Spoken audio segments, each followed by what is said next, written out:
The Beryl M762 is easily the most difficult AR to use in PUBG. It has the highest fire rate and average bullet velocity of all the fully automatic world spawn 7.62 assault rifles. Paired with the base damage of 44 points makes the Beryl one of the most effective weapons at dropping enemies quickly. So in this video, I have tested and compared every single attachment for the Beryl so we can find out what truly gives you the best recoil control. First, we'll be testing the muzzle brake, then the flash hider, and then the compensator, conducting 5 sprays per foregrip attachment, and reviewing the spray patterns. At the end of each group's test, we'll be reviewing all the spray patterns side by side so we can confirm what foregrip attachment works best with its corresponding muzzle attachment in order to mitigate recoil as best as possible.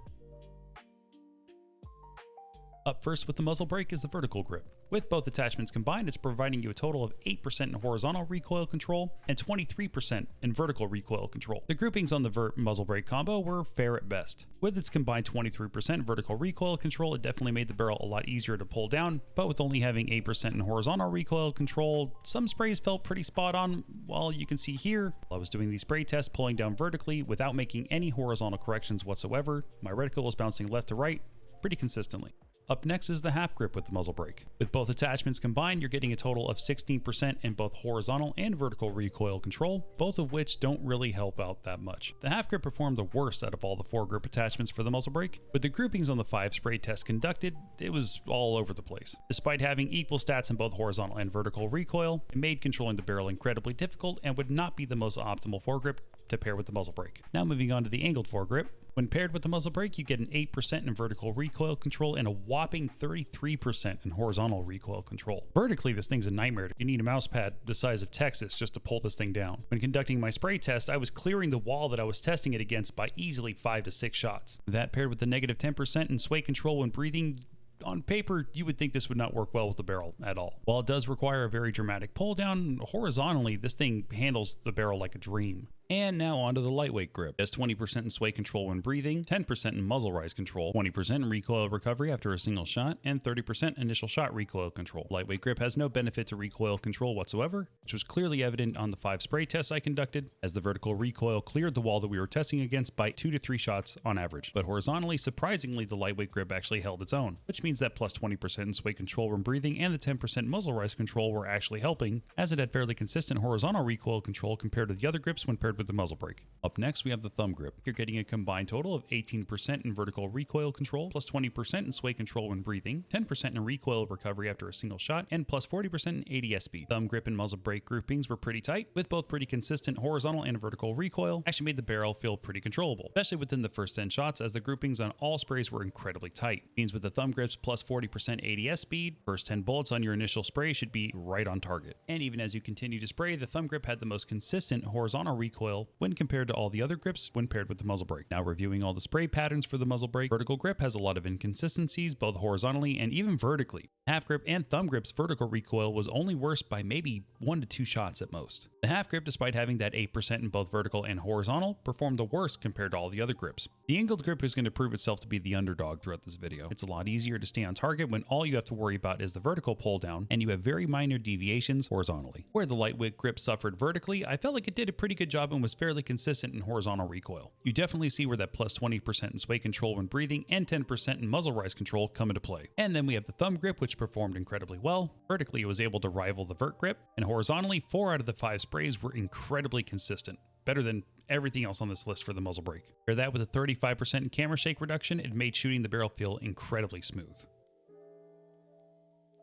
Moving on to the flash hider, we're testing the vertical grip first, where we get 10% in horizontal recoil control and a combined total of 25% vertically. Combined total of 25%, the vertical grip did its job effectively, made the pull down on the first 5 to 6 bullets incredibly accurate, but after that, you start to see where every spray started taking off, moving left to right with very little consistency. Next is the half grip. When combined with the flash hider, gives us a combined total of 18% in both horizontal and vertical recoil control. The groupings on the half grip paired with the flash hider were pretty consistent. From the first 5 shots all the way to the last, the horizontal groupings were incredibly tight, and even vertically, the half grip is only beaten by the vert grip by maybe 1 to 2 shots at most. Definitely one of the best grips to pair with the flash hider, hands down. Now onto the angled grip, with 10% in vertical recoil control from the flash hider and a total 35% in horizontal recoil control from both attachments combined. It performed very similar to the muzzle brake, where vertically it was incredibly challenging, but horizontally it was incredibly easy to handle. Sprays had very little deviations left to right. Users with higher DPI or vertical sensitivity multipliers should give this thing a shot. Now onto the lightweight grip, which handled like complete ass if I'm going to be honest. While the first couple shots are pretty on target, it just went all over the place from there. Every single spray went a completely different direction, showing that the lightweight grip paired with the flash hider is not going to do you any favors whatsoever. Moving on to the thumb grip, with the flash hider's 10% in horizontal recoil control and a combined total of 20% in vertical recoil control, 4 out of the 5 sprays came out incredibly consistent, with the first 6 to 7 shots all having incredibly tight groupings, and the remainder of the spray having very little deviations horizontally, puts the thumb grip right up there with the half grip as one of the best attachments to use with the barrel when paired with the flash hider. Now to review the sprays of all 5 foregrip attachments when paired with the flash hider. The vertical grip, while having very fair consistency when it comes to the first 10 shots, as you continue to spray it becomes incredibly inconsistent. The half grip pairs really well with the flash hider as it has incredibly tight groupings within the first 10 shots, and as the spray continues has very little deviations horizontally, and vertically is almost on par with the vert grip. The angled grip, while having no assistance in vertical recoil, requires a heavier pull down, but has very little sway left to right as the spray continues. Using a flash hider on the barrel, I would heavily suggest not picking up the lightweight grip as it performed the worst out of all 5 foregrip attachments. The thumb grip performed incredibly well, with 4 out of the 5 sprays having an incredibly tight grouping. Horizontally, it performed on par with the half grip, while vertically it performed the same, if not better, than the vert grip. Again, showing that the thumb grip is one of the best attachments, even with one of the most difficult guns in the game, like the barrel.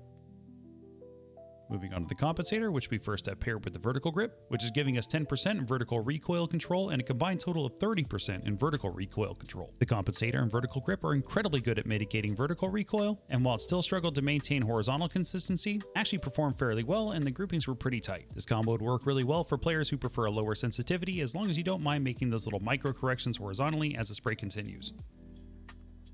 Up next we have the half grip. With both attachments combined, we get 18% in horizontal recoil control and 23% in vertical recoil control. The groupings came out kind of all over the place. First 9 to 10 shots on every spray being incredibly consistent. After that, horizontal recoil became incredibly random, which is pretty surprising. With both of these attachments combined had some of the best recoil mitigation percentages. You would think that it would have performed a little bit better. Moving on to the angled grip, with the compensator's 15% in vertical recoil control and a combined total of 35% in horizontal, every single spray with the angled grip was incredibly straight. When paired with the comp, it's like once the barrel picks the direction that it's going to kick towards, it just sticks to it the entire way, which is pretty nice to have because then all you really need to worry about is the vertical pull down. I would still prefer some other combinations on this list, but I don't know, man. I'm going to try the angled grip some more, see if it makes a believer out of me. Now on to the lightweight grip. The compensator does all the heavy lifting here, as the lightweight grip doesn't offer any recoil control whatsoever. The spray patterns actually came out fairly consistent. All 5 sprays had a fairly tight grouping within the first 5 to 6 shots. Horizontally, it performed rather well with very little deviations horizontally, while vertically it performed only better than the angled grip. Where the lightweight grip would work with the barrel incredibly well would be that plus 30% in initial shot recoil control. Since the barrel's initial burst is incredibly accurate, you wouldn't have to pull down as much within the first couple shots.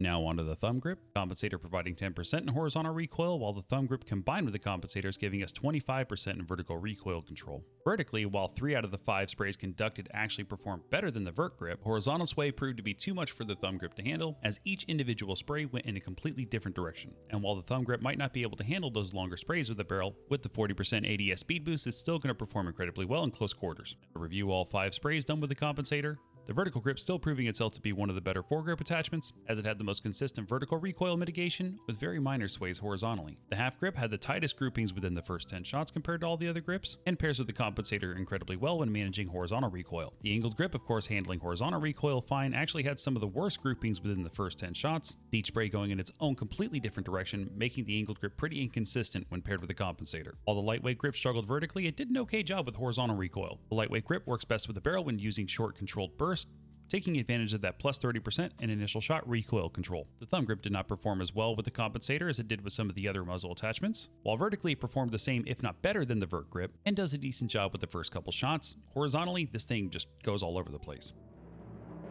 And with that, we've tested all 3 muzzle attachments along with all 5 foregrip attachments, which I've taken every spray pattern and put it in this side by side. When it comes to muzzle attachments, the compensator provides the greatest vertical recoil reduction, and while with some foregrip attachments it struggled horizontally, the compensator was the most consistent across all 5 grips. The muzzle brake, with its 35% camber shake reduction, performed the worst out of all the muzzle attachments, having some of the worst vertical and horizontal recoil control across all 5 grips. The flash hider, with only providing 10% in horizontal and vertical recoil, it was very inconsistent across the board, while vertically it was about the same as the muzzle brake. The only 2 foregrip attachments that the flash hider paired well with were the half grip and the thumb grip. So in review, these are the best foregrip attachments to use for each respective muzzle. For the muzzle brake, you're going to want to pair it with the thumb grip or the vertical grip. For the flash hider, you're going to want to pair it with the thumb grip or the half grip. And for the compensator, you're going to want to pair it with the half grip or the vertical grip. And that's going to do it for this video, guys. If you found it informative, please feel free to like and sub. This is only video 2 in this series. We have plenty of other assault rifles to get through. If there's a specific assault rifle you want me to look at next, feel free to leave a comment down below. But yeah, thanks for watching, guys, and I will see you on the next one.